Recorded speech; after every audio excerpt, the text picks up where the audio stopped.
good. All right.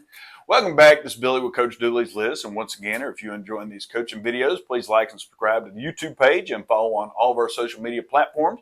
Today, I am here at Woodstock High School with head baseball coach Jeffrey Brown. And Coach, I appreciate you taking the time. Yes, sir. Thanks for having me. Yeah, absolutely. And listen, I don't know that we've ever met in person. I know we've talked on the phone and in the past. Have we? Yeah, potentially maybe on the field coaching one time? clinic. Probably so. Coach at one of the clinics, I'm sure. Yeah. You were out there making your rounds, and we bumped into each other. Definitely so. But I feel like long lost friends. We've talked several times and all, so I'm glad to finally be here. So just tell everybody about your coaching journey and how you ended up here at Woodstock. Yeah. Played baseball in the area in college, and then Coach Elkins gave me a shot at Harrison whenever I got my first job in Cobb County. And so I coached there for a spring, and then I got hired here on campus at Woodstock Middle as a PE teacher, and I coached girls middle school basketball for 4 years, and I was a pitching coach here at the high school with the baseball team. And then Coach Harris took a job at Kell, and I was fortunate enough to interview and get the head job here 10 years ago, and stepped away from middle school girls basketball. Fortunately, I know it was tough. Yes. It was tough is one way to describe it. But been here ever since. Love the day job here. Love the guys that we have on a yearly basis. So it's an awesome place to work. No, and that's the thing I keep hearing. And even when setting these up, everybody says, you got to go to Woodstock. You got to go to Woodstock. And so that's Coach Sebring, who was she here when you got here? Coach Sebring actually hired me. Yep. Yes, and so she is like my mama in softball. We had to play them in the state championship 2 years in a row. So we got lucky and won one, and they got the other one. And so that's kind of how our connection started there. So, in being, here for the most part, most of your career, but you always have great people in the building. You kind of take things from all kinds of different places. So what is it now that you want your baseball program to be known for? The main thing is we want to be fundamentally sound. Our park is a little bit bigger than most of the parks we play at, so we can't depend on the long ball. We feel like we got to play good baseball. We got to pitch really well. We got to play good defense. And then we got to do some offensive stuff that's a little bit out of the ordinary, just because we're not going to bank on the 3-run home run once a game. And so our guys, for the most part, have really bought into that. Some years we have a little bit more talent that fits a little bit better into that, and some years we don't. But we get guys that like being around the game of baseball and like putting in the work. And for the most part, the guys really like to be together. And so those are usually our better years. As a coach, you would know that. Yes. And so we've been really fortunate. We got great parents, and we got guys that work hard. Our coaching staff's been pretty much the same for about the last 8 years. Oh, wow. So that's been a blessing. I've been able to step back and do a little bit more managerial stuff and let my coaches do their thing. And it's hard. I love it. But when you get it, when you can finally do it, life changer. Yes. And so like not coaching third base was huge for me, because then I could just focus on the pitching side of things. And now we got Coach Duran does the defensive stuff, so I can just go down in the bullpen and get the pitchers dialed in, and I don't have to worry about all the stuff that year one, it all fell on me. There were some practices. We're making our playoff run in my first year, and we got a community coach that's on the varsity staff, and there's some practices he couldn't make it out to. We got a football guy who's taking a DC job at another school, and there's some practices we're getting ready for the Elite Eight, we're getting ready for the Final Four, and I'm the only dude out there. He's running spring practice. Yeah. And so I look back at those years and I'm like, man, like, how did I do all that? Which we're a lot better coaching staff now, having the right people in place. And that's been awesome. Just being able to find guys that work hard and really want to get the kids better, and just really giving them ownership to do what they want to do and what they're good at. That's just been a blessing for me personally, and blessing for Woodside baseball. I love several things you said. One, I know your kids are somebody's watching right now, it's a day off, but the little things like that matter so much because, you know, you put so much stress on yourself. So being able to have people that you can trust, but what I 1000% love what you said, that I don't always hear coaches say this, is you put your coaches in things that they can do and do well. And you know this going way back to your early days. You come in, you hire who you can sometimes. You go, hey, outfield. I was a first baseman. I need you to coach outfield. Mm-hmm. And then you just expect it to go well. And it doesn't always go that way. So, you know, putting those coaches in those positions is definitely good, and it puts your mind at ease. And so you can worry about chasing your kids around before the game, that kind of stuff, because you know they want to come see you when you're getting things ready. So that's all awesome. So what now? You've been here, you've gone from having to do everything, you got a great staff. You know, what is it now, one of your just coaching memories that just pops into your head, just one of your favorite stories from coaching? Yeah, so it's less about coaching and more about the relationships. Whenever we were able to win the state championship, we played really well.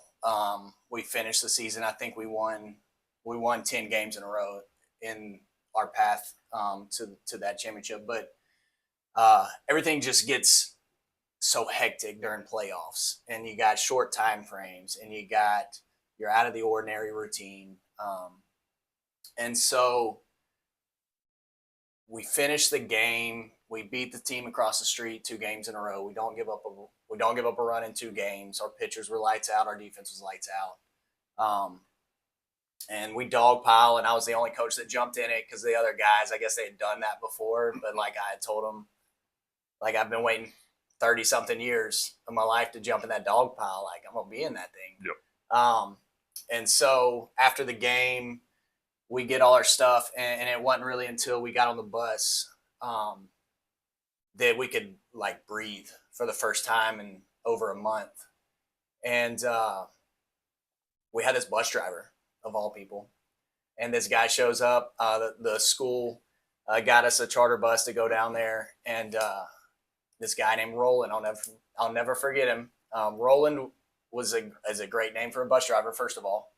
And as soon as he pulled up on the campus, he was like, "Hey, coach, I'm excited to drive you guys, but I just want to let you know I only drive champions." And I was like, "All right, well, we can't." Charter bus drivers are always legit. Yes. And he only drives champions, and he told us about driving like the Georgia SEC champions. He drove Atlanta United. Like he had all these pins on his vest, and so he's like, "I only drive champions, so you're gonna have to get the job done." Like, yes, sir. So we get back on the bus at Truist, and like we can all finally relax, and we don't really know what to do. And so he gets on the speaker just unprompted, and like everybody's all on their phones. We got a bunch of text messages, all that stuff.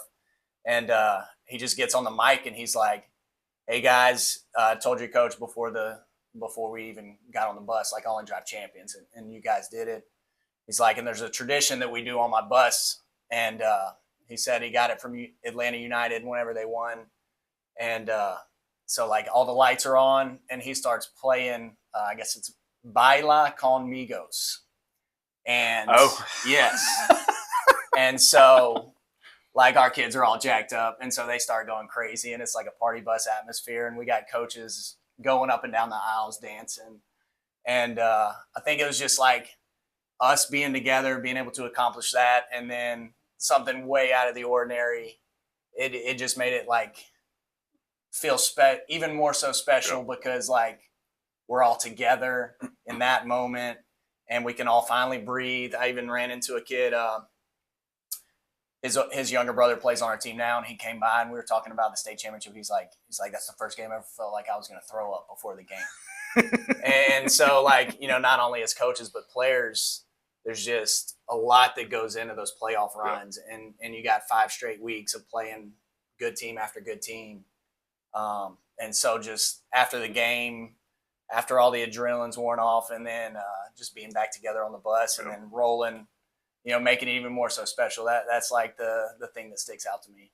When you know this too, and you say this to your kids, it's kind of cliche with coaches, is you're not going to remember what pitch they threw 0-2, even in a state championship game, you're going to remember almost throwing up. You're going to remember Via con Dios, rocking the charter bus with Roland and that kind of stuff. And those are the things that stick out. And that's what makes it so special, on top of winning a state championship, which is awesome. So, now, like you said, you've had your staff together a good while. I know you've probably got some that could go on to be head coaches. Some stick around longer, or some may do it. But if anybody ever came to you, one of them or anybody came and said, Coach Brown, I think I want to be a head coach one day, what piece of advice would you give them? The main thing that sticks out is just to be proactive. A lot of times, Coach Williams at Pickens, he said it to me when I first took over as a head coach, and he said, like, nobody's going to care more than you. Like, you are the one that's going to care the most. You're going to have parents that come in that do a lot, but nobody's going to care more than you. You're going to have coaches that come in and do a lot, but at the end of the day, it falls on your shoulders. And so the thing that I would say is to be proactive, be willing to not only do what needs to be done, but like do it without having to be asked. Right. Because there's a lot of stuff that the head coach ends up seeing on the back end and does it. But if assistants are willing to just step up and do it when they see something that needs to be done rather than having to be asked, like, that's a huge help. And just being willing to jump in, go to the booster club meetings, go to the times where a kid wants to talk about playing time, and you got to have a honest discussion with them. Just to be part of all of that, because that's the stuff that you're going to see as a head coach. You know it's coming, but you don't have any experience with that. You don't have the practice with that. And like, find stuff that the current head coach you're working with like does good, and try to figure out how to make it your way and do it well. And then the stuff that they're not that great at, like, figure out how you can make that better. Right. That's something that I've been able to take away from the head coaches that I've worked with. Not only baseball, but I've started to dabble in a few other sports here at Woodstock. What else are you doing now? Going back to girls basketball? I have helped out with volleyball for the past 2 years. Really? With Coach Adia. And then freshman basketball needed a little help this year. Okay. And so Coach Blair's one of my good buddies, and I told him that my agent, if she worked out a favorable contract for me, that we can make it happen. And so, is the agent at the school or at home? My agent at home. Yeah. And so now I helped Coach Blair and coach the freshman basketball team this year, and that was interesting, back on the basketball court. But that's awesome. Been able to see like stuff that Coach Adia does fantastic.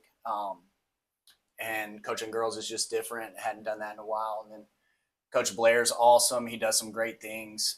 So just being able to like learn like as a current head coach, but like having the assistant coach lens of like stuff that they do really good. Like, how can I add that to my program, or stuff that like I see them do a little bit differently than I do. And it's like, that's a little bit better than how I do it. Like, how can I make some adjustments to what we're doing to emulate that? So that's been beneficial to me as a head coach, like taking on an assistant coach role here later in my head coaching career. And it's been really fun. My little kids, 7 and 4, we're in a good age right now. We live 5 minutes down the road. So it's like twice a week afternoon activities that come to Woodstock, and they're little Wolverines running around, and they know all the volleyball players. They know all the basketball players. We went to the region tournament. We're sitting right behind the bench at basketball. We got Jamar lifting up my little kid, Shep, the 4-year-old, after the game. So my guys, they love being around it. And so I like getting them around good people, good coaches, just, my kids personally. So that's been fun. The question was about something about head coaching, right? The main thing is just to be proactive. Yes. Like find a way to help the boss man. And I think that's why Audi has kept me around a little bit, because as a head coach, you can see stuff that needs to get done. Right. And he's like, hey, can you put those signs in the gym? Like, and he hands me the signs and just knock it out. Yeah. Just different stuff like that. That you can knock out for the head coach. That makes their life easier. Oh yeah. No. And I think I hear this a lot from coaches about how much they've learned in conversing and talking and coaching with other sports, it's not always just about baseball, or just about how to throw a slider or arm care or pitch counts or whatever. Taking those, just even watching how other coaches interact with their players, I think is so beneficial sometimes. But I think the most important thing is the fact that your two kids enjoy being there. Mm-hmm. That makes things a whole lot easier, sure. With that, when they want to come there instead of, oh, we got to go here again, which is really, really cool. All right, so now a couple things I didn't tell you, rapid fire. You don't have to give any context, just quick answers. Somebody comes to town, they say, look, I'm going to drive by myself. I'm going to go out to eat afterwards. I'm not going to a chain restaurant. Where do you send them? Oh, I'm a barbecue guy. We're going to JD's Barbecue right down the road. Barbecue. I'm going to go there for lunch. Yep. JD's Barbecue. All right, next one. Do you have a pregame hype song, or did you back in the day? Oh, no, not a specific song. I'm a genre. I'm a big shuffle guy on my iPod. Okay. My wide variety. The Apple Music app. Yeah, hit me with shuffle.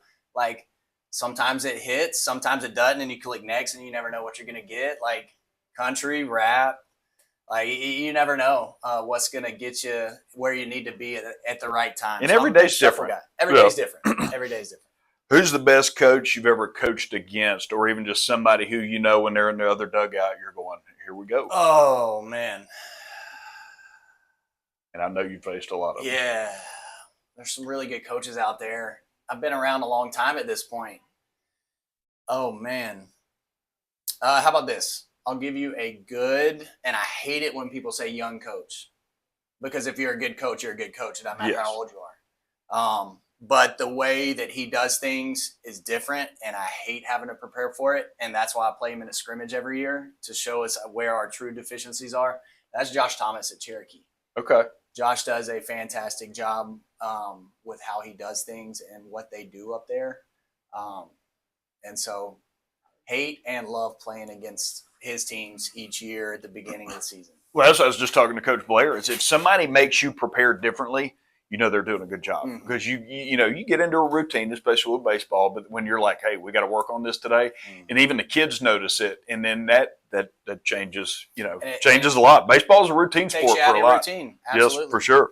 What is your pregame think about home games? Aside from getting the field fixed, is there anything you do to get ready for a game? Kind of pregame ritual thing. I just got to go grab a Coke. I got to get some caffeine. I gotta go grab a Coke from the concession stand, and that's pretty much it. Now, here in Georgia, and I know how good the ones you've seen, who is the best player you've ever coached against? Oh, man. Coached against? Yep. Well, we used to play Walton when they had all these pro dudes coming through, so, that's not fun. We played against Parkview and all these pro dudes are going through. We played against Etowah with all these pro dudes. I don't know. You got to pick one? I got to pick one. Even who got the best of you? Well, nobody from across the street. We can't admit defeat there. Thou who shall not be named. Yeah. The best one, Keyboom at Walton. We couldn't get that guy out. We could not get that guy out. So I'd say Carter Keyboom at Walton. I've heard his name before. In my career. Yeah. All right. So the last thing, the reason I do the interviews, try to bring awareness. I do have a website. It's for coaches. And the only way I put anybody on there is if a coach refers them. I think that's so important just to vet them. If it doesn't mean they're perfect, it just means they're going to work hard for you and you trust them in what you do. So who's somebody that you work with that you would shout out to other coaches? It's got to be Matt Levinson with Levinson Athletics. He's done all our netting, windscreens, you name it. He's done it, fixes up our machines every year. He looks after me. And so, yeah, Matt does awesome. Well, Matt and his team. Trevor comes up here all the time. Anytime we need something, need a quote, they always take care of us. And so definitely Matt. I'm pretty sure they're on the website. If not, I will get them on there. And also, I think I saw them shouted out in the baseball group me too for some netting stuff recently too, which is awesome. He takes care of everybody around here. I love it. Well, Coach, I appreciate you taking the time. I know you got your kids running around, got things to do. Good luck the rest of the season, man. Thank you. Appreciate you having me. Thanks, brother. Yes, sir.